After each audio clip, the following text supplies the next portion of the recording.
I think it goes without saying that 9/11 means something to each of us in this room, regardless of age, regardless of background. And I think I was just talking to Captain Nelson's before the presentation began about the fact that I went to Oakland University this afternoon, which is my alma mater, and there were students going out in college who, on September 11, 12 years ago, were 6, 7, 8 years old. And there were also some foreign exchange students. They asked me, what does 9/11 mean? Why is 9/11 important? And I think we all have our own way of pondering this question, and we all have our own answer to this question. But whatever the case may be, this question is still being answered 12 years later. And every time we remember and we celebrate and we honor those who saved and served and died for us, we are continually asking the question of what 9/11 means, why it happened, and what its role is in the lives that we live today. So it gives me a great pleasure and great honor to welcome members of the Troy Fire Department, the aforementioned Captain Bill Nelsons and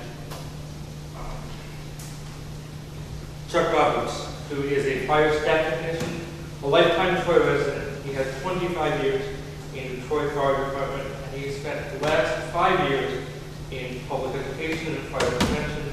We are very honored by both of them, and I am very pleased to welcome Chuck Roberts to the front. Chuck? Thank you very much. Well, it's always a good sign when they give you a round of applause before you even begin. I think a couple of things, exactly what Brian was said about. I think in everyone's lifetime there's defining moments. Are we up? Can you hear me okay back there? You got it on? I thought so. Talk again. Hello? Sound check. No, it's not on.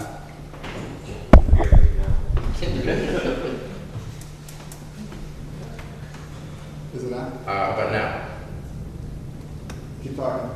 I lived in the city of Troy since I was a kid. I've heard many words, but he can't hear mine.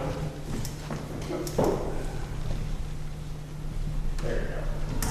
Push her. Okay. So I think in everybody's defining moments, what Brian said, I just kind of remembered when I was a kid, I remember the day that President Kennedy was assassinated. I remember exactly where I was and what I was doing when I heard that. It was such a catastrophic event. And then I think for many of you here, just raise your hand. You guys remember exactly where you were when that happened? Yeah, sure.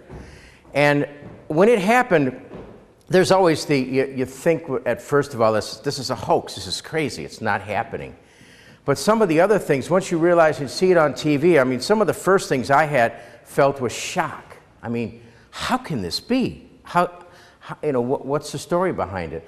Then I think the second part of it, I think the sadness because of all the people that perished and maybe a little bit of anger at who could have done this. And then I think thirdly, I even in my good Christian upbringing, I know this is not the thing, but I felt revengeful. I said, whoever did this got to pay for this. This is wrong. It has to be something done about it. So it was kind of a defining moment for me. There's a couple of other things that I noticed. That I think it instilled incredible patriotism in this country. If you remember directly after that, as you would drive around, people would have flags and another thing too that I think that in a sad sort of way, it kind of brought the country together. Because I also remember that at that point in time, like people that I wouldn't even know would hold a door open for you, or maybe if you can remember, I think there just was a more congenial atmosphere in the country after that. Of course, unfortunately, things like that don't last forever.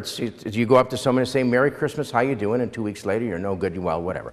But that's just the American way, but I think it clearly did. I think it kind of brought the country together with incredible patriotism.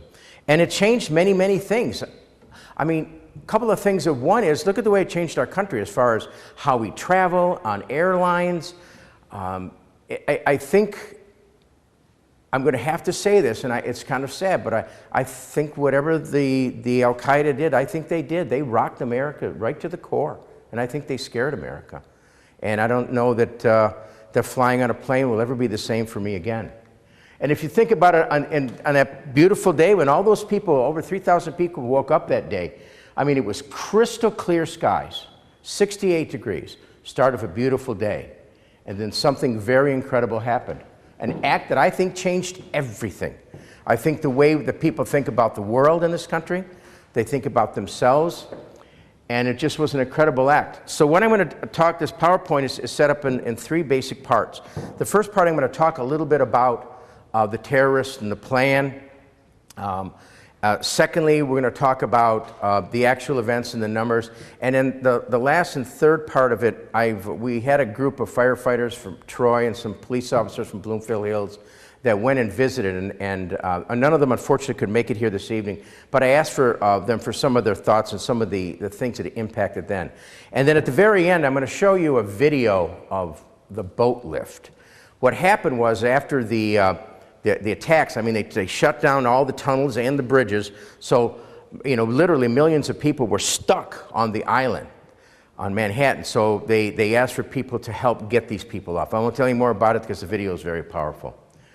But if you got to think about what happened here is that these individuals, and I'm not into the blame America game, but whatever these individuals were, just think of their resolve to know and plan for an extended period of time that they're all going to die on this day.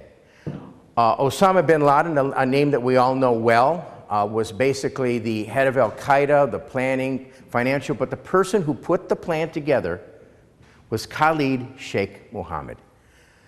He was the one that came up with the idea of taking the planes and piloting them or hijacking them, put their own people in it, and fly them into the World Trade Center. He was the one, and he had some other assistants. But if you got to think about it too, look at the logistics of what the planning, what they had to do this. It took them an extended period of time. First of all, they had to train 4 operatives to pilot a commercial airliner. So they had to get 4 individuals to come to this country to get into flight school and learn how to fly a plane. Then they had to get 15 additional individuals in here. These are the individuals, I'm going to refer to them as the muscle. They were the individuals who basically overpowered the crew. The pilots entered the cockpit, and then the pilot would come in and take over the controls. And all the funds they had to do to support all 19 of the personnel in the United States for an extended period of time. The 4 pilots, I'm not going to give you their names. You know, all know Muhammad Atta, who was the lead pilot. They were in the country for at least a couple of years, and these individuals here, most of them didn't get there for just a couple of months. Most of them were on tourist visas. So we had in the hijackers, there were 15 Saudis, 2 from the United Arab Emirates, 1 from Egypt, 1 from Lebanon. And again, there was, of the 19, 4 were flight-trained hijackers. Again, they were attending a flight school. And then they had, we call them the muscle of the assault hijackers. These are the individuals who are going to be overpowering the crew. And this, when you think, well, how can this happen? Why did it work? What were the factors that contributed for them to have the ability to pull this off? One of them is the willingness to commit suicide. And you think how powerful, and I mean, these individuals have taken an honorable religion and read things into it to not only do they believe that they will be rewarded for their actions, but they are commended to kill infidels or non-worshippers of the Quran. I mean, that's a powerful statement for them to do that. And whatever the reasons are, again, these individuals had the potential to do that. And you say, well, if you really think about it, if you wanted to do something dastardly and we really didn't care if you lived or you died, you could impact a lot of, well, look at these individuals, the active shooters who go on and shoot all these people. They have no care or compassion for their victims or themselves, and then they die. So it's a powerful sight. Secondly, a couple of things happen is low passenger count. All 4 of the planes, and I'll show you the numbers in a few minutes here, had very few passengers on the plane. So it is not like they had large numbers of individuals to overcome. The items that they took the plane over were very small knives and pepper spray. And consequently, those at the time were not illegal. You could carry those items onto the plane. So it's not like the luggage testers missed anything. Those are items. They were more concerned about guns. That's what our main concern was in screening. And first class seating. And here's basically what they did. We know from Flight 93, where there was the flight that the passengers of the plane overcame the crew and forced it to crash. All of the hijackers are sitting in first class. So on most of the planes, there's like 50 to 70 passengers. In the first class section, there was just a handful of people there. They may have been the only ones. And if you've ever been on a plane and where there was a first class section, pretty much as soon as the plane takes off, they close the curtains between, us and, no, just kidding, the people that sit in first class and the rest of the passengers.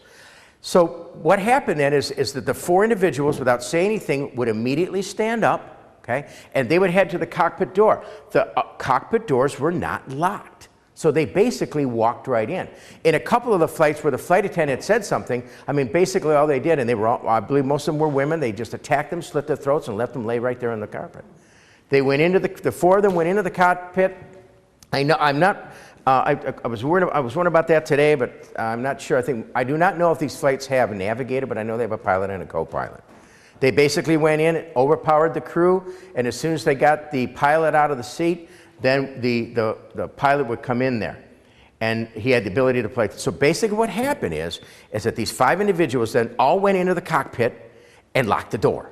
So there were probably people in the back of the plane until the announcement was made by the hijackers that the plane is being hijacked, and remain calm. We're going to be heading back to the airport, whatever the case may be.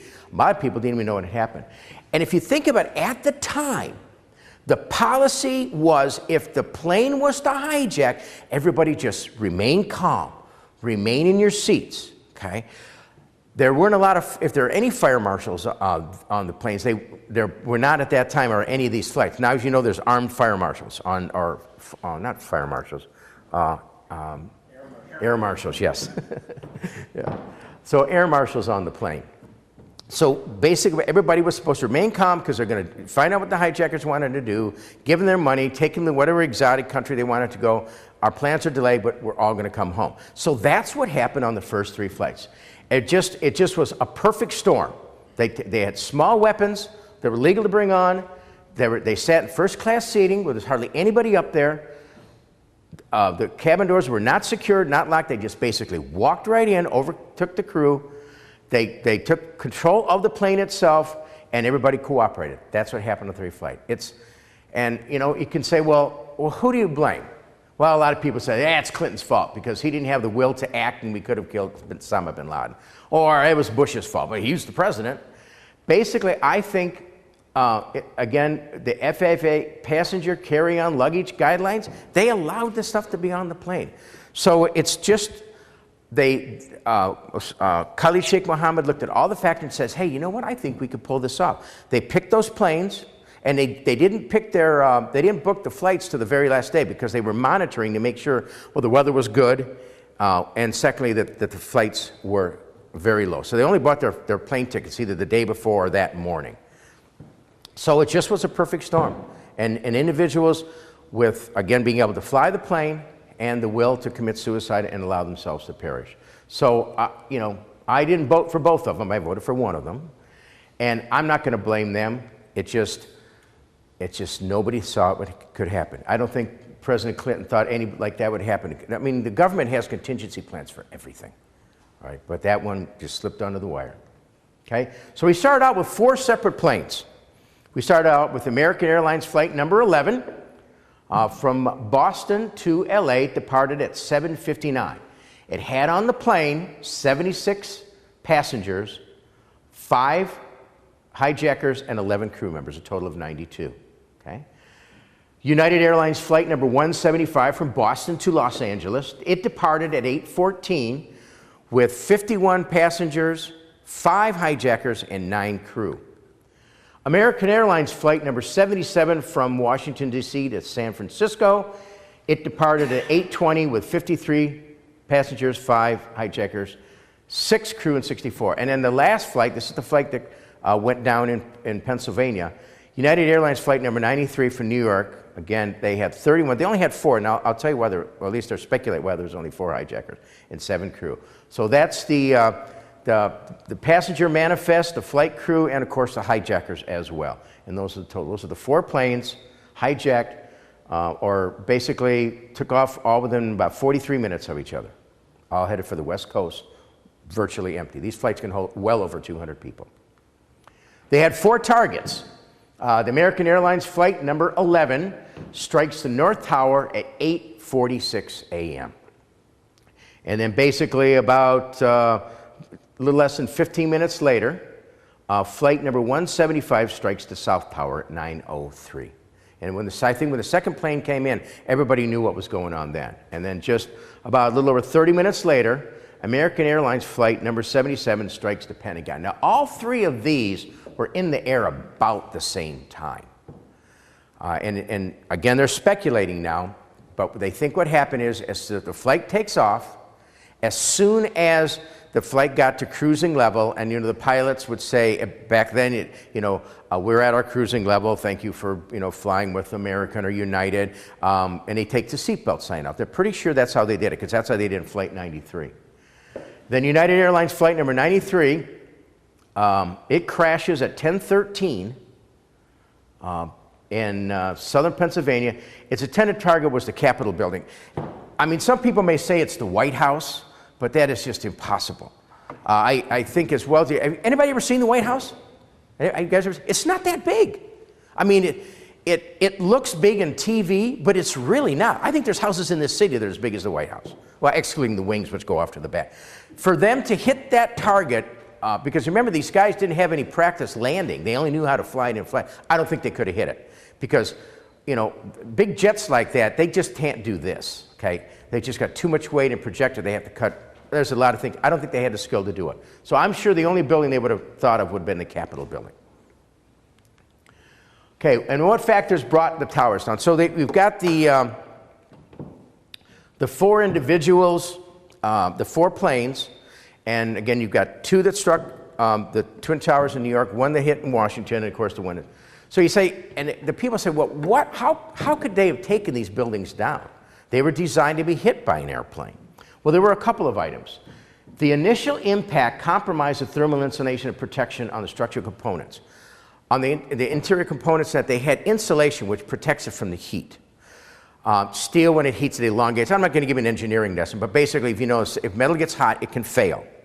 So that initial impact struck the center core of the building and got rid of a lot of the, and there's thousands. It was almost, I think, 10,000 gallons of aviation fuel delivered to the core of the building, which weakened the steel skeleton. I'll show you a picture of how that works. And basically what happens is that that's the section where the plane hit, it failed, and then as the other parts of the building started to pancake down, it just was a cascading event, bringing the building down relatively vertically. Now, what happens in a normal building, you see like right here. Now, I didn't want to get, when you ever seen, when they put up a building, the skeleton comes up, the big box of all the I-beams and that. Then basically what they do is they put the trusses across. You can't see them here, but you see them here. And then what they do, and then they pour concrete. And that concrete, just so you can see here, becomes like a big pan or a plate, connecting all the beams. And then the beams are encased in concrete, just like you see here. Everybody got that? So in a normal height, like if you have a PNC tower over here, if you peel back the facade, basically you would see like a floor, stacks of beams, floor, stacks of beams, all the way to the top. The whole thing's basically concrete with steel in the middle. At the World Trade Center, and I'm not going to give you the reasons why because I don't want to bore you, basically they needed to make, because they didn't have enough of a footprint, they needed to make the structure relatively light. So here's what happened. The center of the building, there's a concrete core. Just imagine a tube goes up like this, okay? And then around the tube is basically the floors, which are these trusses. And you see how they're laying on these little, that's called a gusset plate, but on that little ledge there. So basically that is mechanically attached. I don't know if it was welded or bolted, but that's how it's connected. So the steel on the outside, even though it's strong, okay, it's not protected. So what happens is when the the heat got to this steel, it failed. These pins which connected it, that failed too, all right, causing the sections to start to cascade down. And instead of having this big box here supporting itself all from top to bottom, it went down.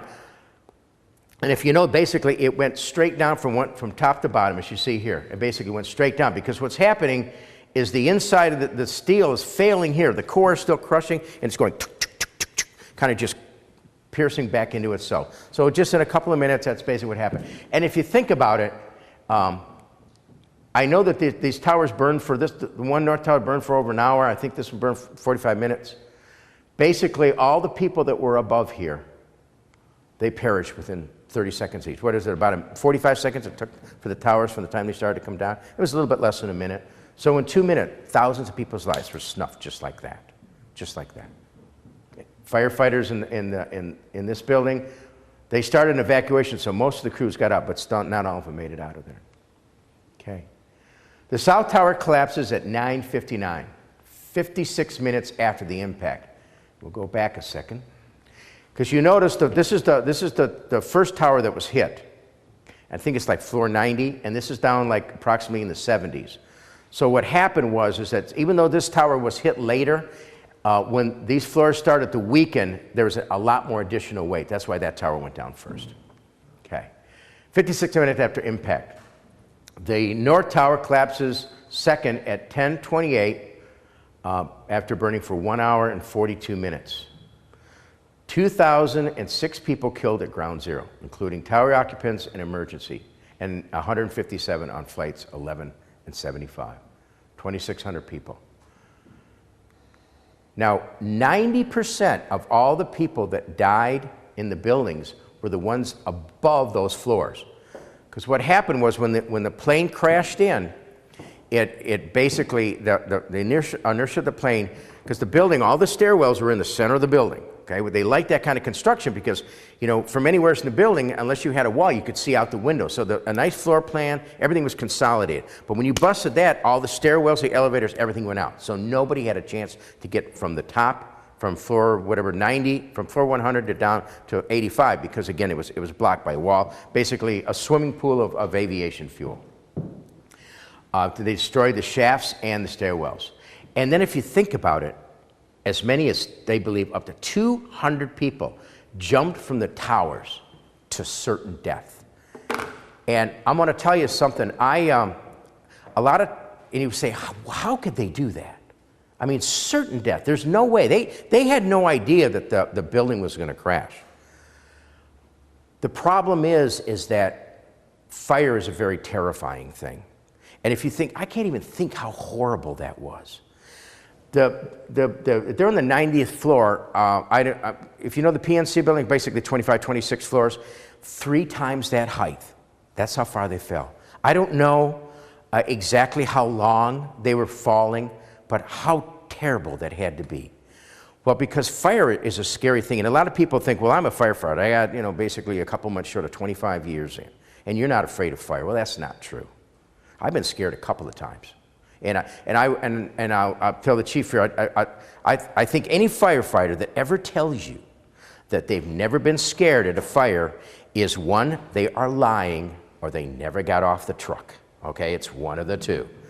I mean, I remember one in a fire, and don't get me wrong, it's like, oh God, it's fire bees, no, not me. No, it's not like that. But I have been in a hallway where the fire's rolling over the top of you, and we know if we don't get out real fast, it's going to be real bad. So sure, everybody gets scared. And that fire and that smoke was so terrifying to those people that they would jump. And I remember seeing the pictures of that, and it made me sick. Have you guys remember seeing the people that were jumping towers? It just was horrible. So I'm going to go a little bit off topic here for a minute. If you notice that when we go back here, it says 90%. Okay, so 90% of those in the towers that died of fatalities were above the floor. So that means a huge number of people got out. That's why one thing is, I'm telling you, wherever you're at in a building, you've got to get to the stairs, leave everything behind. Okay, I can't tell you how important that is. I remember on numerous occasions prior to 9/11, where we would be in buildings and there's smoke in there is a stinking fire in these buildings. And I am telling you, I don't know what it is. Maybe their bosses that these people work for are really evil, but they would not move. I walk in, and guys, and they say, "Hey, man, there's a fire." I got to finish this report, Or you're in a building and there's, we're pulling in hoses and some guy's walking in with a page. You can't go in. Oh, I got to get to work. I got to send out, letters and stuff like that. But it's just, Chief, we talked about it earlier. I'm sure you've seen it too. I mean, what in the world are these people thinking? What a great excuse to leave work, and they won't do it. I mean, I like my job, but, there's a line. But I remember, and I don't know the exact date, but it was within just a couple of weeks, because frequently we would go to a building where the fire alarm would go off, and, you basically had to tell people, you got to get out, let's go, come on. There's the fire alarm's going. You got to get out. But they're still. What do we do? What do we do? Well, I remember just a few days after the 9/11, we went to responded to in fact, the address was 5555 Corporate. We were just there today. There was no fire in the building, but when we got there, everybody was out. So I can't tell you how important that is. Get down as fast as you can in a safe manner, and this is another thing too. I do this little thing when I teach kids. I do a lot of public education for kids. I have the kids, I tell kids, if there's a fire, there's 2 jobs. And I make them hold up 2 fingers, say 2 jobs. I said, that's right, there's 2. It says, and they're one job, and they're both important jobs, and one's the most important job. And I put number 1 job, and I point to yourself, that's your job to get out. I always tell people, that's why God made insurance companies. I mean, leave your stuff behind, you got to get out. Because the last thing you want to do, we'll come for you, but do you want to be hanging out a window in the building where there's a fire? Got to get out. Get out fast. I'll go back. I will stop digressing. Okay, so we talk about the first responder fatalities at Ground Zero. There were 411 emergency responders that died. 343 firefighters from the New York FDNY, 23 police officers, 37 Port Authority officers. They actually had their offices in that building, and then 8 private paramedics. Most of those were killed when the buildings came down. And again, it just snuffed out just like that. Now, in the Pentagon, when they struck the Pentagon, that was Flight 77. It hits the Pentagon at 9:37. The plane struck the ground and slid into the building. I call this pilot error. Because and I'll show you a picture in a second, the Pentagon, I don't know if it still is, but I remember at one point in time, it was the largest building in the world. And I'm going to show you a picture of it. It is huge, but you got to remember, none of these guys who are flying these planes have ever landed, okay? In a big jetliners like that, you just don't push the stick forward and it goes down. You've got to cut fuel, there's flaps that got to go down. They just don't, they're not like jets that go like this. So when he landed that plane, he's trying to bring it down basically in for landing, and he buried it into the ground and slid into the Pentagon. This is a flight, and again, he's decelerating, so it doesn't hit with as much impact. And another thing that saved it too, I don't know if you knew this, but the Pentagon is it's 5-shaped figure, but it's concentric. Okay, I'm going to show you. I'll just show you a picture. Okay, there's a plane in there. That plane slid right into the building, but as you can see, the ring behind. See how it's got the concentric rings? So it basically hit here, and again, but most of the impact from the plane was very low. And I don't know how well you can see the graphics here, but can you see the little oblong shapes? Can you guys see it on the map the other way here? Those are the people that were killed. That's all the people from the airplane, and then the debris and parts. So really, this building was full of people. So because again, the buildings are concentric, so it didn't go through, it didn't get people in the inner ring.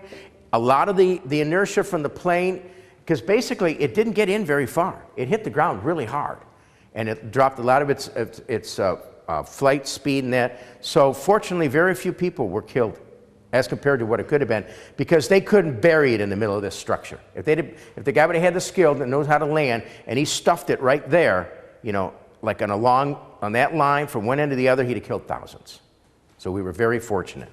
That's one thing where pilot error is a blessing. Okay, now we'll talk about flight number 93. There's a few items here that made a big difference. Some of it is the fault of the flight of the hijackers. We'll talk about an error. Secondly, basically, supposed to leave Newark at 8:42. just 4 minutes before Flight 11 hits the North Tower. Okay, it was delayed for 40 minutes at Newark. There was some problem, and whatever it was, they delayed their flight by 40 minutes.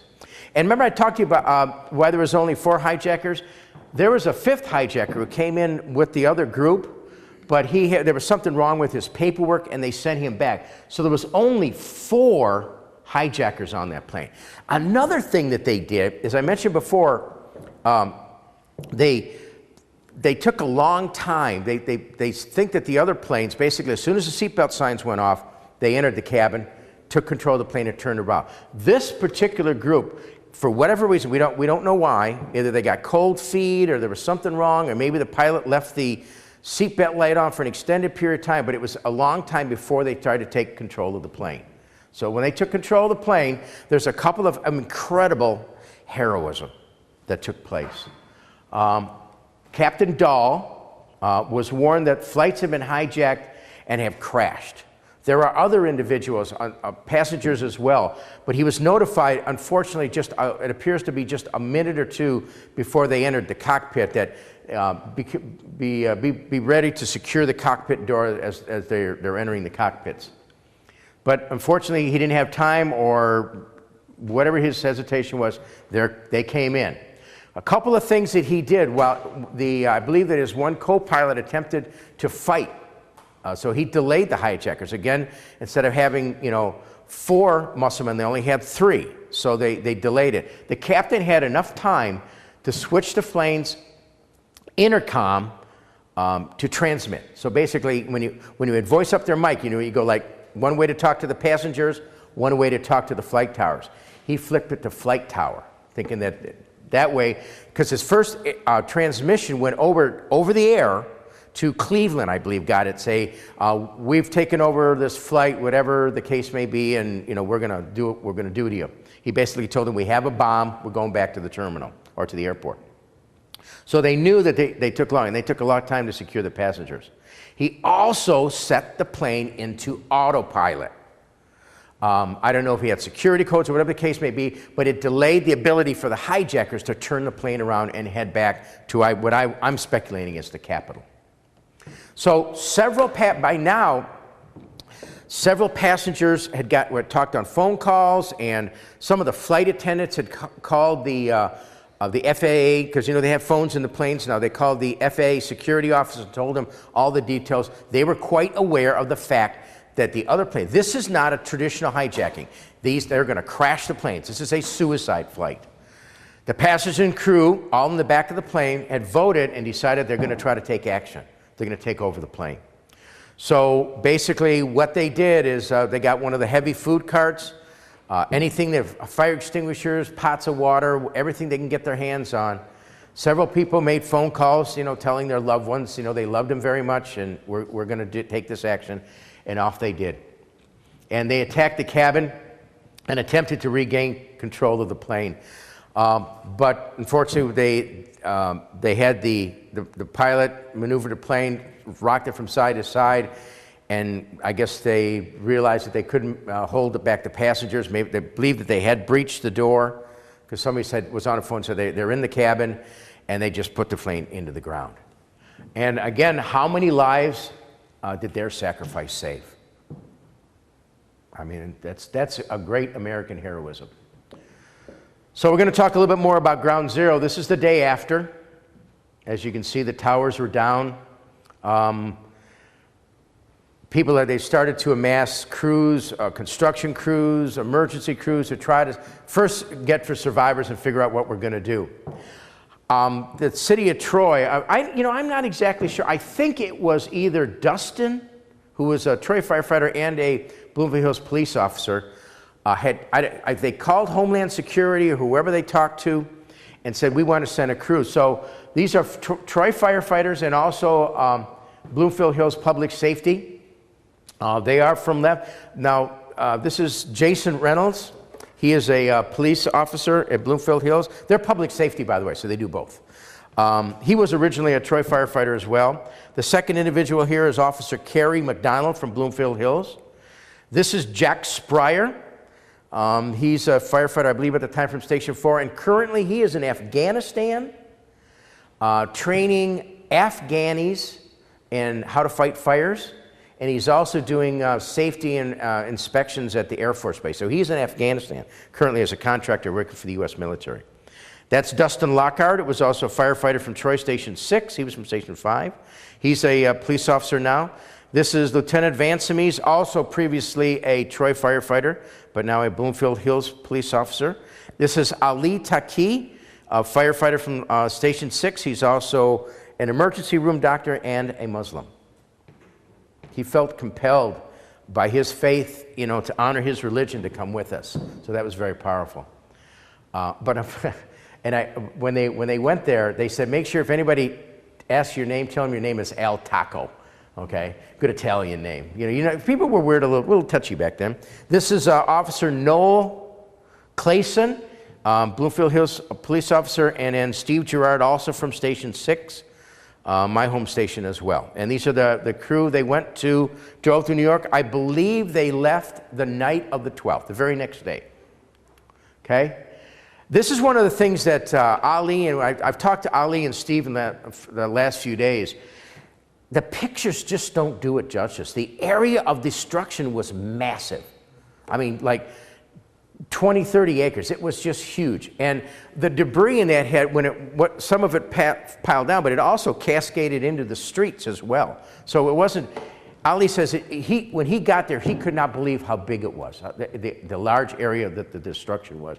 And you can see just the columns of steel and other items. The other thing is there were thousands.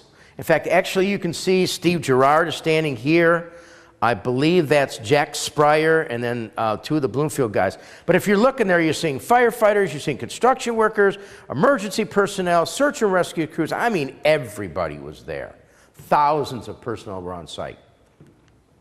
There was also, now I don't know if this was a void spot, but when they started to originally clear the rubble away, one of the reasons it takes so long, in our line of work, if there's any type of a collapse or a trench rescue, the last thing that you bring in is heavy equipment, because heavy equipment creates vibrations and can collapse either void spots or make an additional collapse. So basically what they had to do was, imagine in the olden days of the bucket brigade, where they would take the buckets and pass them one at a time. Basically they had long strings of individuals carrying material and unpiling it one piece at a time to try to find survivors. Try and rescue dogs, they had cadaver dogs, they had all kinds of crews trying to find people and hopefully finding in void spaces like that. You've heard of the one story of the fire crew was the second tower or the first tower, where there was a whole crew, and when the building collapsed, it collapsed in what we call a lean-to. So instead of a pancake where the building comes straight down, it leaned to, and it trapped several firefighters, a civilian, and also a Port Authority individual. They were trapped alive inside of the building. And I remember the one guy calling. I remember hearing the story. It's the most amazing thing. He's there. She goes, hello, and he goes, hi, honey. He says, you down there? He says, oh yeah, I'm down there. But I'm going to tell you something, and I don't want you to cry. He says, we're in ground zero, we're in the building, and we're trapped, but we're alive. But their radios wouldn't work. So they had to get communication out. I thought that was an interesting story. Yeah, honey, how's your day going? Oh, I'm doing fine, honey. Oh, by the way, I'm 500 feet underneath the pile of rubble. Again, you can see some of our crew here working. And this picture here, I'm going to take a minute with this one. That is not Christmas time. One of the most, Ali, I remember when he came back, he told me one of the most amazing things that he saw when he was there was when you saw the building come down, you saw that cloud of dust. Inside of that building, there was desks and file cabinets, partitions and computers and light fixtures and plumbing and sinks and toilets, everything.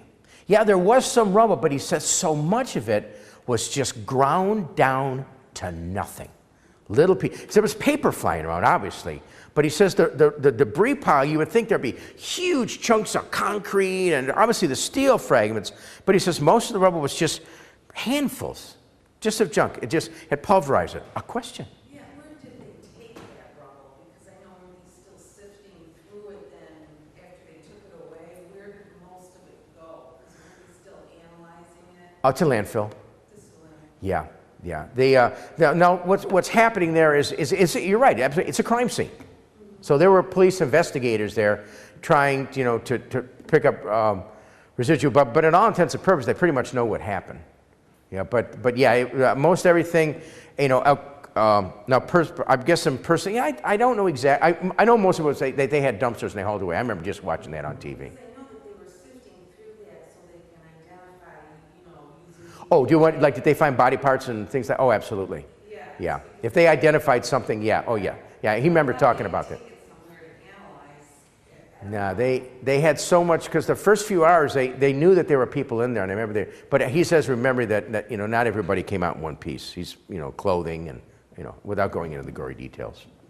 But this is a picture somewhere along where you can see some trees in the background, and again it was just everything pulverized to dust. It was just amazing, just the power of the weight. And again, now see here, this is a truck, and I don't know exactly how close this is to ground zero, but you can just see from the debris field the impact that it blew out the windows, and that's a ladder truck. So some of the ladder equipment up there had been torn off. And obviously, you remember this far, so obviously we know that FDNY lost a lot more than just engines and ladders. And there's a terrible thing that you ever heard of survivor syndrome? That's where like family members or friends are died. It's very powerful in the fire service. There's been studies on it, and there were many individuals who survived, but they couldn't find they couldn't get to the people they saved fast enough, and there's a lot of problems for individuals that were there. Besides just the loss, that guilt and the survivor syndrome. Now, what I'm going to do is I thought I misspelled video. What happened was after the collapse, I mentioned a few minutes ago, they shut down the tunnels, they shut down the bridges, but they had all these thousands of people that they had to get off of the island. The problem is the big cell towers, which control most of the communication, were on top of the World Trade Center, so there was really no way for people to communicate very well. So what they did is and I'm going to show the video, basically, here's some of the pictures of the boats charging in. They basically had to get all these people off the island, and the Coast Guard put out a call to any available boat to see this. The first time I saw this, it really choked me up, so I'll be okay today, but it's pretty special, so I'm going to show it to you here. It'll take just a minute to load, but again, this is pretty indicative, I think, of the spirit of the country, where individuals, provided their own boats. They wanted to help people. I guess if there is one bright spot to the terrible destruction, was the way that it bonded our country together.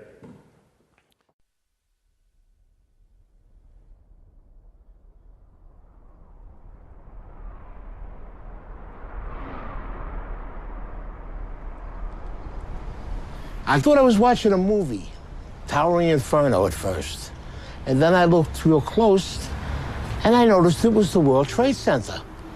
I was compelled, because I'm a type of person that can't stand by and watch other people suffer. And to me, they were suffering. They wanted to get off the island. And there was no way for them to get off the island other than the water.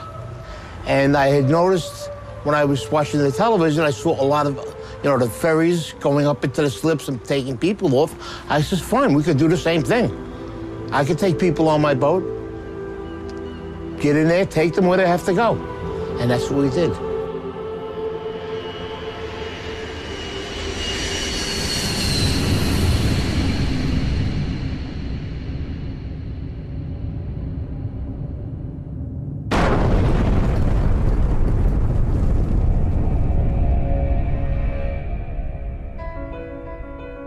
On the morning of September 11th, when the towers came down, millions of people ran for safety.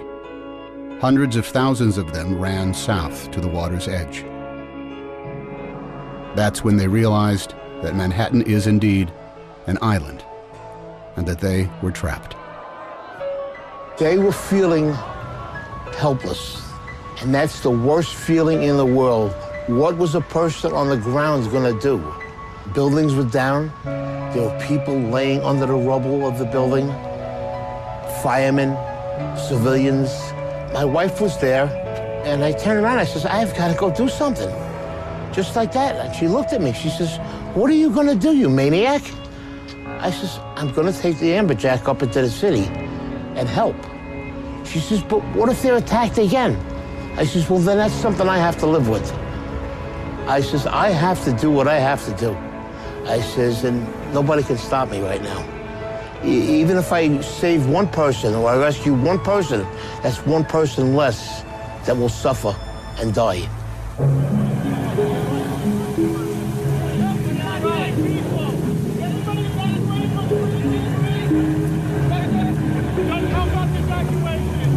They were trying to evacuate Manhattan because nobody knew what was going on. You know, you didn't know if something else was going to happen. It was just, you know, a madness on one side and, you know, and wanting to help people on the other side. They were just streaming out of the buildings. And the first mode of transportation they saw was a ferry boat. That's when they knew, this is how I'm getting out of here. So they didn't even care where the boat was going. There wasn't panic in New York in the beginning, just volume. It wasn't until the first building fell that there was panic.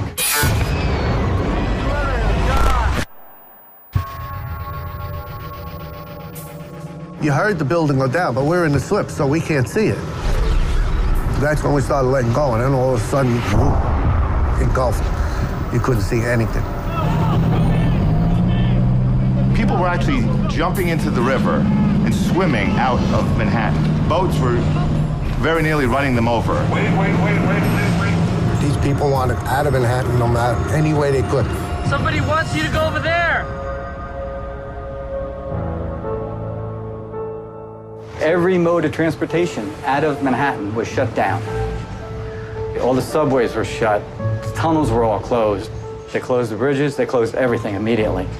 Boats, usually an afterthought in most New Yorkers' minds, were for the first time in over a century the only way in or out of Lower Manhattan. We're going to start evacuating people. Anybody can get over here, we're going to evacuate them. The process actually had already started. There were some boats that were grabbing people, that people were lined up at the walls. On the left. It's just human nature. You see people in distress on the seawall in Manhattan begging you to pick them up. You have to pick them up. They didn't know what was going on. They seen the building getting hit with these two planes. As far as they was concerned, you know, we were being bombed. I was wondering if they were going to come on the boat, if they had people with bombs, or if they were going to come on. We're a big orange target in the middle of that harbor. My job is to keep the boat safe, my passengers safe, my crew safe. Everybody was in shock, running around. They didn't want to leave their families. They had loved ones running around the city. Anybody has a baby? Nobody has it. There was one guy ran from the apron and jumped onto the boat. He grabbed onto the metal, climbed up right next to the pilot. So I'm going out there to say something. He slides down to the next deck. So the deckhands get him and go, what are you doing? He goes, "I'm jumping for my life." So, you know, you couldn't argue with him there.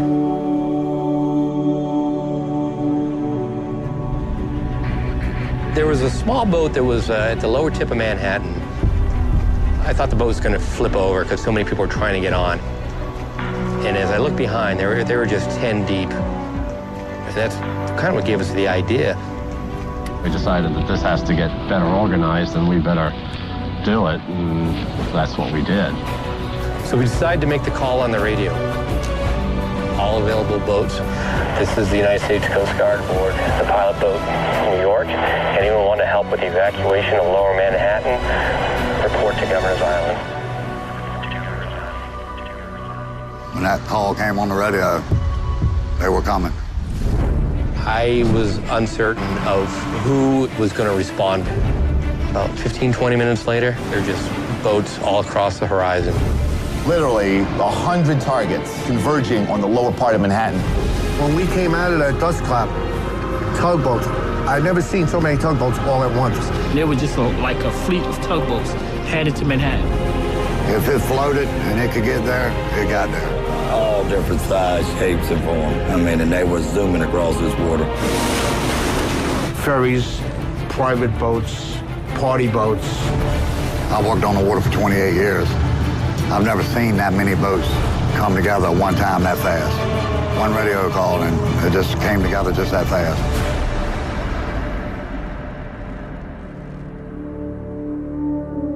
Hundreds of boats converged on the city, leaving the sun-bathed harbor behind them. Dead ahead, the unknown.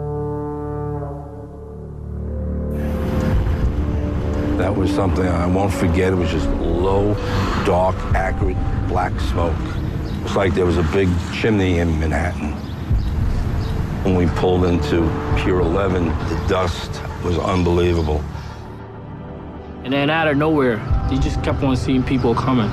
They looked like zombies coming through the fog, and you knew that those were human beings. Don't leave us. Please don't leave us here. Take us. At that point, the Coast Guard said, not how many people are you allowed, how many people can you fit? Come on, guys. Anybody coming? Get your ass over here now. Now. Come on. Boats started hanging. Literally would take a bedsheet off a bunk and a can of spray paint and paint their destination on.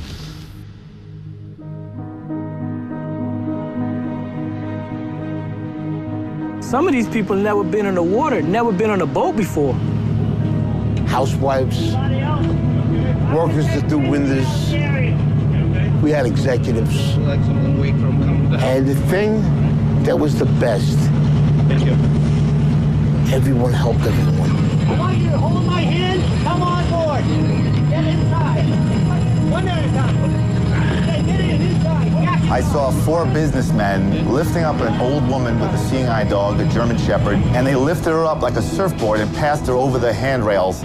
When we would carry a load of people over, and there was somebody standing there that seen their husband or wife, you know, that made us feel even better, you know. Well, at least we got 2 back together, you know. Keep on going, you know. The guy that works at the ferry, he's a welder. His son was on my boat. He actually came up.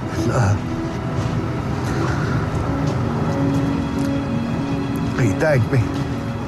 We went back and forth all day long, carrying boatloads, as many as our boat would hold. And it's a lot of people. A lot of people. You couldn't have planned nothing to happen that fast, that quick. No training. This was just people doing what they had to do that day. You forget all about what you're supposed to do, what they teach you in school, and you say, you know what? Morally, this is the right way to go, and deep down, this is what I'm gonna do. Average people, they stepped up, and when they needed to, they showed me, you know, when the American people need to come together and pull together, they will do it. I do feel a way honored that I was a part of it. That was the greatest thing I ever did with my life. The greatest day that I've ever seen in all my boating, I mean, my life on the water. The Great Boat Lift of 9/11 became the largest sea evacuation in history. Larger than the evacuation of Dunkirk in World War II, where 339,000 British and French soldiers were rescued over the course of 9 days. On 9/11, nearly 500,000 civilians were rescued from Manhattan by boat. It took less than 9 hours.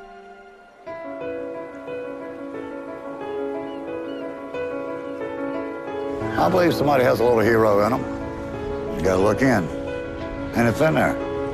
It'll come out, if need to be. I have one theory in life. I never want to say the word I should have. If I do it and I fail, I tried. If I do it and I succeed, better for me. And I tell my children the same thing.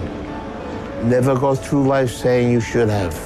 If you want to do something, you do it.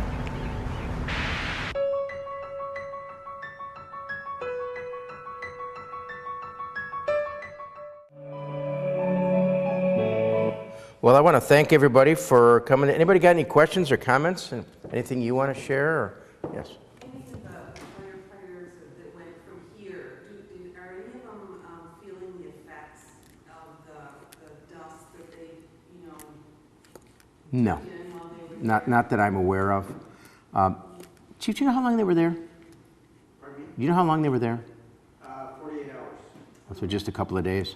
Okay. Just to give you an idea, as of yesterday, 1,120 of the responders to the World Trade Center have been diagnosed with cancer. Yeah, it just, because a lot of with that cement dust, it's the same sort of thing too, like when out of that bag, it's highly carcinogenic, that powder, that Portland cement. And that's basically what happened, because when concrete, I mean, it looks solid, but don't forget there's water molecules in there. So all the water molecules become microscopic, so it's basically just all bound together when it gets broken apart. If you've ever seen anybody, in fact, a lot of times we run into trouble in buildings where they're grinding concrete. The particulate is so fine, the smoke detectors think that it's smoke. So, well, anybody else got any questions or anything? Oh, another question, yes? Not New Jersey. That would have probably been too far from Southern Island. I think most of them either went to Staten Island or Brooklyn's right across. You know, right across from where Long Island is. The tip of Long Island is Brooklyn, and then the other part is Queens. So I think probably either that or across the East River, or the Hudson. The East is between New Jersey on the Hudson River. So to Rockaway and up in areas like that. So pretty amazing, eh? Okay. All right. Well, thank you very much. Hope you guys all like it.